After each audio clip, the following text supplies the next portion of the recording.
Indonesia adalah negara kepulauan terbesar di dunia. Sekitar 75% wilayahnya adalah perairan pesisir dan lautan, yang terdiri dari 13.466 pulau dan 99.093 km garis pantai. Jutaan orang bergantung pada perairan laut yang kaya dengan beragam sumber daya hayati ini.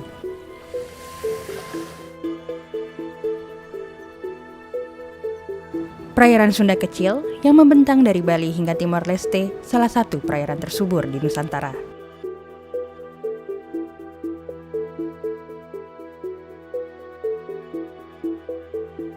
Nusa Tenggara Barat, salah satu provinsi di perairan Sunda Kecil, sekitar 29.000 km persegi wilayahnya adalah lautan. Luasan yang setara dengan 59% luas keseluruhan wilayah ini membuat laut menjadi aset penting bagi pembangunan. Pada tahun 2011, hasil laut perairan Nusa Tenggara Barat mencapai 381.000 ton produk perikanan. Jadi kondisi perairan di Provinsi Nusa Tenggara Barat dasarnya memiliki potensi yang sangat besar.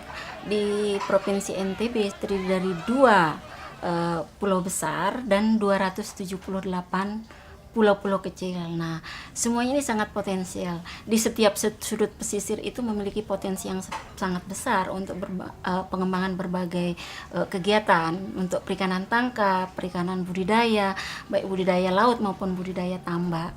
Nah, juga untuk pengembangan pariwisata. Nah, nilai pariwisata ini juga menjadi kegiatan yang sangat besar untuk menunjang kehidupan masyarakat kalau misalnya bisa dikelola secara baik.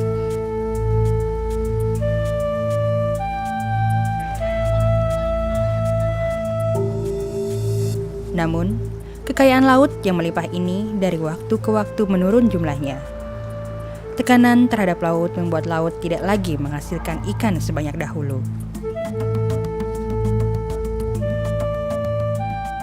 Sekarang ikan sudah mulai berkurang, nelayan semakin banyak bertambah, dan cuaca juga tidak menentu ini. Kadang sekarang kita dapat ikan 2-3 hari tidak dapat. Nah ini.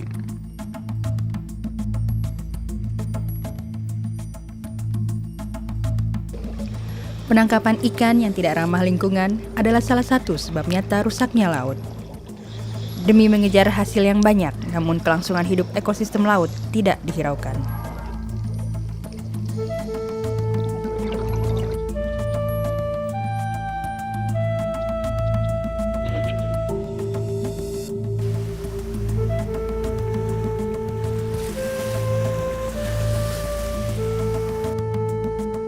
Melindungi ekosistem laut, khususnya ekosistem di pesisir, adalah hal mutlak jika kita masih ingin bergantung pada hasil laut. Terumbu karang, padang lamun, dan hutan mangrove adalah 3 pilar penting dalam menjamin ketersediaan hasil laut yang melimpah. Namun kini, ketiganya mendapat ancaman kerusakan yang sangat tinggi.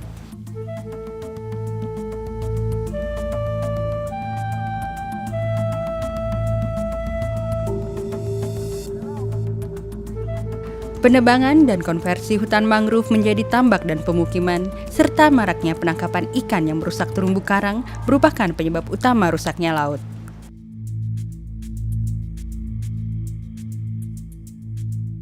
Kemarin-kemarin ini ipar saya itu dapat banyak ikan bagang ini dapat ya. Jadi begitu besok siangnya ada pengebom katanya dekat bagangnya itu kan ada takat dekat situ. Dia begitu dekat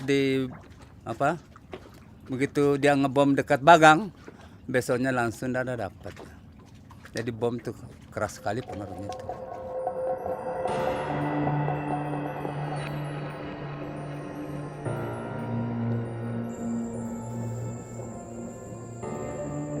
Hutan mangrove adalah tempat tinggal bagi fauna perintis di laut.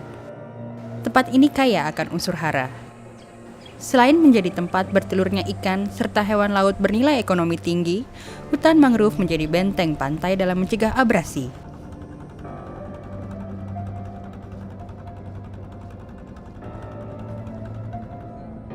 Namun, Saat ini, kondisi hutan mangrove di pesisir terus terancam, seperti yang terjadi di wilayah Teluk Saleh di Pulau Sumbawa, Nusa Tenggara Barat.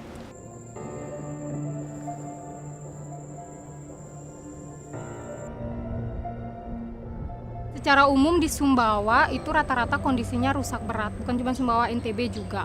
Untuk Teluk Saleh juga mengalami hal yang sama. Mereka juga semakin kritis disebabkan oleh banyaknya konversi menjadi tambak. Ada juga mungkin yang mengambil kayu bakar, tetapi yang paling besar dampaknya itu adalah tambak karena dia ukurannya besar kan. Jadi dia harus menebang luasan pohon mangrove yang cukup banyak.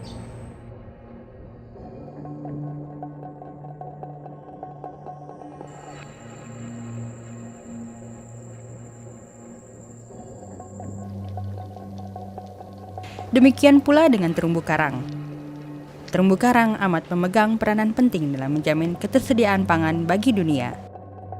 Jika terumbu karang hilang, maka hilanglah sumber makanan bagi masyarakat dunia. Dan secara khusus, hilang pula pendapatan nelayan dan masyarakat di pesisir. Sebab di terumbu karanglah ikan-ikan bernilai ekonomi tinggi tinggal. Baik itu untuk bertelur hingga membesarkan anak-anaknya. Bisa dikatakan terumbu karang adalah rumah bagi ikan-ikan di lautan.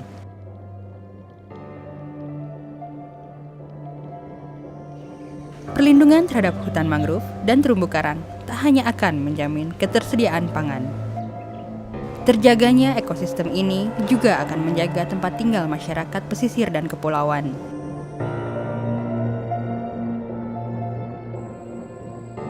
Mangrove ini ekosistem yang fungsinya banyak dan fungsinya penting sekali. Harapannya bisa direhabilitasi. Mungkin caranya tidak harus ditetapkan sebagai hutan lindung, tetapi bisa seperti community base gitu, berbasis masyarakat. Kemudian dibuat bagaimana mangrove ini berkontribusi terhadap ekonomi juga. Misalnya tambak, kan ada tambak yang harus ada mangrove-nya, hasilnya lebih banyak. Mungkin hal-hal seperti itu bisa di-share ke masyarakat. Peran aktif masyarakat, khususnya masyarakat pesisir, amat penting dalam melindungi wilayah hutan mangrove, padang lamun, dan terumbu karang. Selain tinggal di wilayah tersebut, masyarakat pesisirlah yang paling mendapat kerugian jika ketiganya rusak.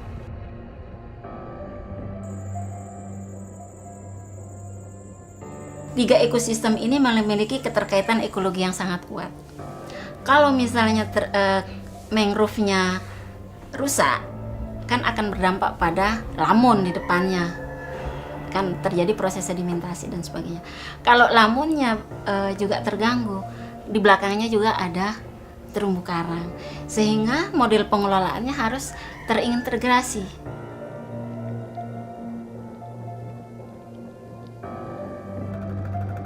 Secara bersama, warga pesisir akan melindungi wilayah mangrove dan terumbu karang. Mereka bisa mengandalkan patroli atau memantau wilayah ini. Jika menemukan orang-orang yang menggunakan bom, racun, atau alat tangkap lainnya yang tidak ramah lingkungan dan menebang mangrove secara liar, warga dapat mengusirnya keluar dari wilayah tersebut. Atau, warga dapat berkoordinasi langsung dengan kelompok pengawas, dinas kelautan, hingga kepolisian untuk mengusir hingga menangkap para pelanggar ini. Di Lombok Utara, lebih dari 1.700 nelayan tergabung dalam Lembaga Musyawarah Nelayan Lombok Utara atau LMNLU. Mereka berhasil menghentikan berbagai upaya penangkapan ikan yang merusak di perairan Lombok Utara dan penambangan mangrove liar. Sebelum tahun 2000 ke belakang itu terjadi pengerusakan terhadap sumber daya kelautan dan pesisir, terutama penangkapan ikan dengan menggunakan bom, bahan peledak dan juga bahan beracun seperti potasium. Hasil tangkapan nelayan pada saat itu kan mulai berkurang. Di samping rasa aman untuk menangkap ikan juga mulai terganggu pada saat itu. Sehingga beberapa kelompok nelayan mulai berinisiasi lah untuk melakukan tindakan. Itu karena banyak karang-karang kita sudah hancur oleh bom-bom itu. Nah, sehingga itulah yang kemudian mengilhami beberapa kelompok, kalau tidak salah dulu ada 8 kelompok ya, mencari inisiatif-inisiatif bagaimana supaya caranya menghentikan tindakan-tindakan pengerusakan ekosistem pesisir dan laut itu.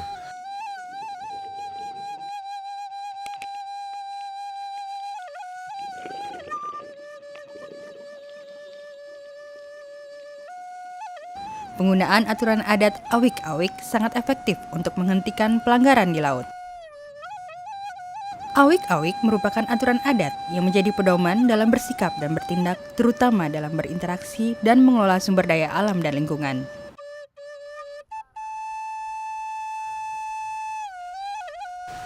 Karena dalam hal ini awik-awik ini kami punya tiga poin pada intinya. 3 poin yang mana yang poin pertama ditangkap, diperingati. Yang poin kedua ditangkap pelakunya dan disita alat-alatnya. Yang poin ketiga yang isinya ditangkap, dibakar alat-alatnya dan dipukul rame-rame tidak sampai mati. Itu memang kami akui melanggar HAM, tapi setelah adanya poin ketiga ini belum sampai ke poin kedua, orang-orang pengeboman potasium itu sudah jera karena mendengar getu kerasnya di poin ketiga ini. Jadi semenjak tahun 2007 boleh kami bilang semenjak itu selama ini tidak pernah ada pengeboman dan potasium lagi.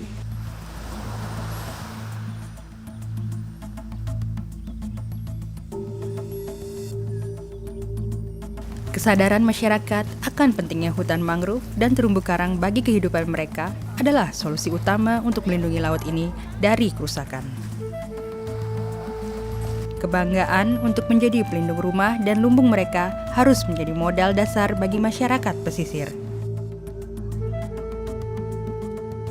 Menularkan rasa bangga ini bisa dilakukan dengan melakukan penyuluhan, diskusi antar sesama warga, hingga aksi nyata langsung membentuk kelompok pengawas. Dengan memahami betul bahwa hutan mangrove, lamun, dan terumbu karang adalah aset utama mereka, masyarakat akan dengan sendirinya menjadi pelindung utama. Sejak berjalannya Pokmaswas di Lombok Utara, LMNLU berhasil mencegah 19 upaya penangkapan ikan yang merusak. Nah, dari upaya yang kita lakukan dengan menggunakan awik-awik, kita berhasil mencegah sekitar 19 pelanggaran terhadap penangkapan ikan dengan menggunakan bahan-bahan tidak ramah lingkungan tadi.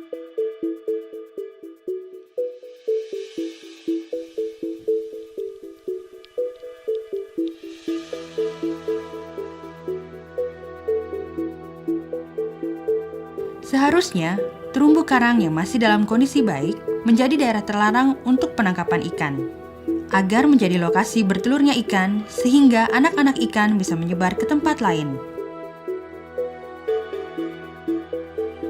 Kesadaran untuk tidak menangkap anak-anak ikan atau ikan dengan ukuran besar yang berpotensi menjadi indukan dapat membantu meningkatkan produktivitas perikanan di wilayah tersebut.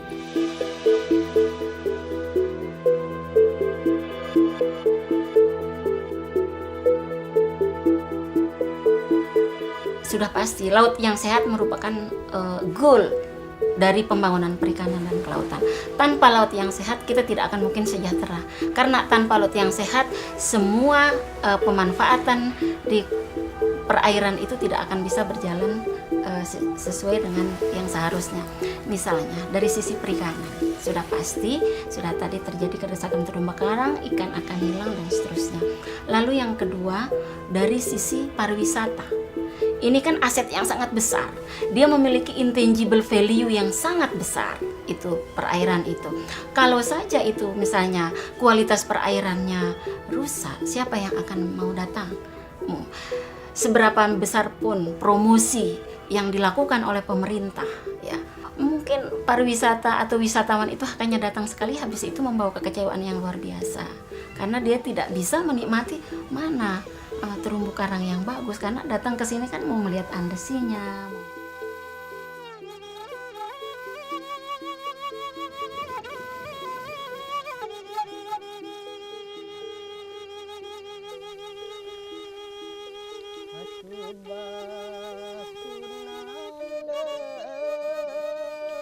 Beragam upaya untuk memulihkan mangrove atau terumbu karang yang telah rusak tidak akan dapat membayar kerugian yang diderita. Karena yang terpenting menjaga lebih utama daripada memperbaiki. Dan masyarakatlah yang menjadi ujung tombak penjaga hutan mangrove, padang lamun, serta terumbu karang. Laut sehat, masyarakat sehat, ikan berlimpah, masa depan terjamin.